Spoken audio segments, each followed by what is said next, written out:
विधायक बापू ने विधानसभा में बुलंद की संतरा किसानों की आवाज। फूड प्रोसेसिंग मांग को लेकर सरकार के सामने रखी बात। मांग पर खड़े हुए मंत्री विजय वर्गीय और भाजपा विधायक बोले मालवा का संतरा और नागपुर की चाय।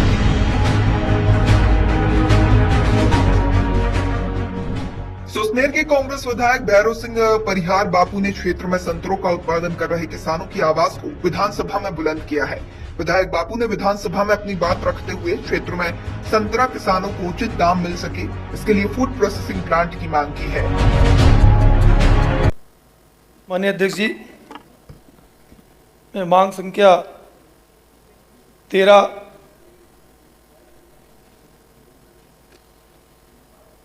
बजट का विरोध करता हूं। माननीय सभापति महोदय, मैं आपके ध्यान में मालवा क्षेत्र के संतरों की ओर आकर्षित करना चाहता हूं। हमारे क्षेत्र में संतरे की अधिक पैदावार होती है।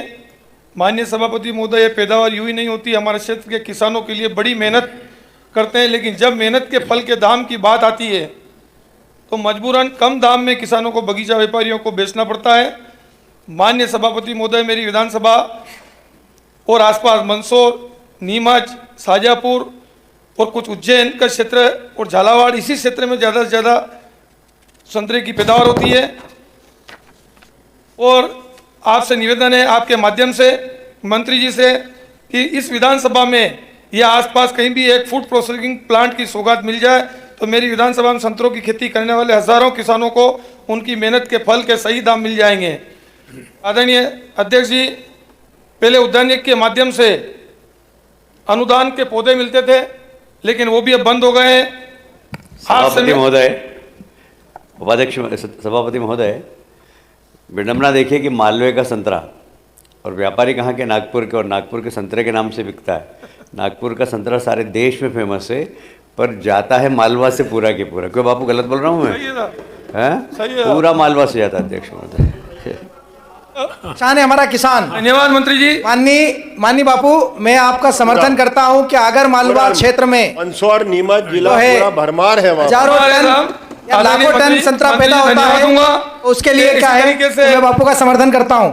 धन्यवाद विधायक जी। संसदीय कार्य मंत्री जी, जानते थे आप संतरे के बारे में बोलेंगे, तो मैं मंत्री जी का धन्यवाद दूंगा। के रंग की पहन कर आए। आपका क्षेत्र रहा है साहब, आप आगर क्षेत्र से हमेशा जुड़े रहे हैं और आपका आशीर्वाद रहा है। मैं आपके माध्यम से मंत्री जी से ये भी मांग करूंगा कि क्यों नहीं 100% अनुदान पे किसानों को पौधा दिए जाए, जिससे संतरे का रकबा बढ़ेगा। आदरणीय अध्यक्ष जी, आगर मालवा सहित उज्जैन संभाग पूरे मालवा में लहसुन की खेती एक ऐतिहासिक तौर पर, किसान वहां पर लहसुन की खेती करता है।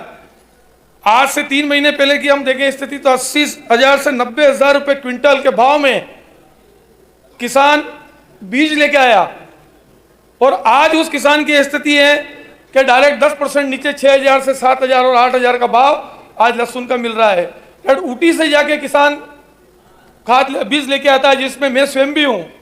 आज 80,000 रुपये, 85,000 रुपये क्विंटल का बीज हम लेके आए, और आज मार्केट में उसको बेचने गए तो 7,000 और 8,000 का रेट है। इसका कारण है कि चाइना से जो लहसुन आ रही है, जो जहरीली लहसुन है, एक दिन टीवी पे भी उसका इंटरव्यू आ रहा था, 4 दिन पहले यहीं पर देखा मैंने। वो जहरीली लहसुन खाने से कैंसर होता है, लेकिन आज भी वो लहसुन चाइना से नंबर 2 के अंदर हिंदुस्तान के अंदर आती है, और यहाँ के किसानों को आज नुकसान उठाना पड़ता है। हम ये चाहते हैं कि माननीय संसदीय कार्य मंत्री जी और सरकार इस इशू पे, इस टॉपिक पे भी ध्यान दे। चाइना से लहसुन आ रहा है, उस पर भी आप ध्यान दें और इस पे भी अपनी प्रतिक्रिया व्यक्त करें। जो आदेश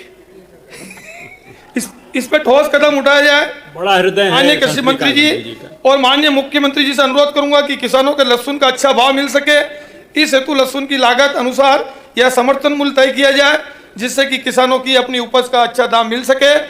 और किसान हित में इस महत्वपूर्ण विषय का सदन का ध्यान आकर्षित करना चाहूंगा। माननीय अध्यक्ष जी, हमारे क्षेत्र की सबसे बड़ी मंडी नीमच है। आज नीमच में ये जिनसे, भैया 2 मिनट आपस में बात नहीं करें। जो नीमच मंडी में ऐसी मंडी है, चाहे धनिया हो, अरंडी हो, जीरा हो, लहसुन हो, हर चीज की ऐसी जिनसें होती है, जिनको अगर भोपाल की मंडी में आके किसान लेके खड़ा हो जाए तो यहाँ का व्यापारी भी जानता भी नहीं है कि ये क्या चीज़ है और उसको कैसे लें। वो सिर्फ नीमच मंडी में बिकती है। और हमारे क्षेत्र का चाहे राजगढ़ हो, खिलचीपुर हो, जीरापुर हो, शाजापुर हो, आगर हो, इस क्षेत्र में अधिकतर किसान इस मसालों की खेती करता है। नीमच मंडी एक क्लास मंडी है, 68 प्रकार की जीन्स आती है वहाँ। बाबा रामदेव जी भी वहाँ से ले जाते हैं। हमारे कृषि मंडी मंत्री जी ने नई मंडी बनाई है, इसके लिए उन्हें धन्यवाद देता हूँ। तो आज आपने योगासन सीखा कि नहीं वहाँ? आज पूरे किसान नीमच और मंदसौर अपनी जींस बेचने के लिए जाते हैं। बाल पूरे काले हैं ऐसे रगड़ रगड़ के। इन बड़ी दुख की बात है कि आज उन किसानों के आवागमन में विगत 5 वर्षों से हाईवे की मंदसौर रोड की पुलिया टूटी हुई है। माननीय हमारे उप मुख्यमंत्री जी के क्षेत्र का मामला है।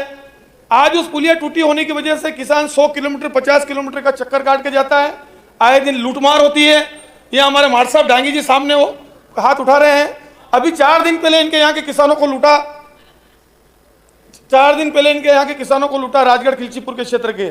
मैं आपके माध्यम से माननीय मंत्री मांग करूंगा कि उस जल्द से जल्द पुलिया को बनाई जाए। विगत 5 वर्षों से जो आज किसान पूरा मंदसौर ही नहीं अपितु राजस्थान का हमारा चोमेला, गंगार आसपास के किसानों का पूरा इस तरीके की स्थिति हो गई है कि उनकी आर्थिक स्थिति खराब हो चुकी है। मैं आपके माध्यम से इस पुलिया बनाने की मांग रखता हूं। आज जंगली जानवरों की बात होती है तो माननीय अध्यक्ष जी सभी ने सुअर, अब इसी की बात नीलगाय, इसी से समाप्त करिएगा। जंगली जानवरों माननीय अध्यक्ष जी बात कह लीजिए, नीलगाय सभी की बात रखी है, लेकिन रोकथाम कैसे की जाए? नीलगाय को यूपी में मारा गया था जब कई संगठन सामने आए रोकने के लिए। मैं आपके माध्यम से एक निवेदन करता हूं कि क्यों नहीं फायर से नसबंदी की जाए। अगर ये एक प्रैक्टिकल है, अगर फायर से नसबंदी अगर रोजगारों की जाएगी तो कहीं ना कहीं इसके रोकथाम में कमी आएगी। आज माननीय सकलेजा जी बोल रहे थे, अभी मैंने सुना आदरणीय सकलेजा जी को, सकलेजा जी बता रहे थे कि मक्का वो है। मक्का कैसे होगी जहां तक रोजड़ा और सुअर है? आज अगर मक्का हम बोते हैं तो सुअर खा जाएंगे, रोजड़े खा जाएंगे, सोयाबीन बो नहीं सकते। सोयाबीन को अडानी खा गए, बाबा रामदेव खा गए, तो सोयाबीन तो बो ही नहीं सकते हैं। आज उसकी स्थिति है 4000 की सोयाबीन मार्केट में है और 200 रुपये तेल का रेट है। तो मक्का के लिए आदरणीय इसके ऊपर एक विचार किया जाए कि इसको किस तरीके से फायर के द्वारा नसबंदी की जाए। माननीय अध्यक्ष जी, एक महत्वाकांक्षी योजना है आगर की मध्यम सिंचाई परियोजना बापचा रत्नाखेड़ी डैम। जो डैम 167.21 करोड़ बनेगी। परियोजना 18 गांव 48,000 हेक्टेयर जमीन होगी। आगर मालवा जिले की तहसील आगर है, बड़ौद तहसील के 8 गांव इस परियोजना से लाभान्वित हो गए। लेकिन सबसे बड़ी समस्या है कि ग्राम तोलाखेड़ी, भीमलोद, कांकरिया, रत्नाखेड़ी, ढाबड़िया, बापचा, आज उन क्षेत्र के जो किसानों के मुआवजा है, ये हालत है किसानों की कि इतना कम मुआवजा उनको मिल रहा है कि किस तरीके से वो जमीन खरीद पाएंगे। मैं आपके माध्यम से मैं सरकार से मांग करता हूं कि उनको एक उचित मुआवजा दिलाया जाए ताकि किसान कहीं जाकर अपनी जमीन ले सके।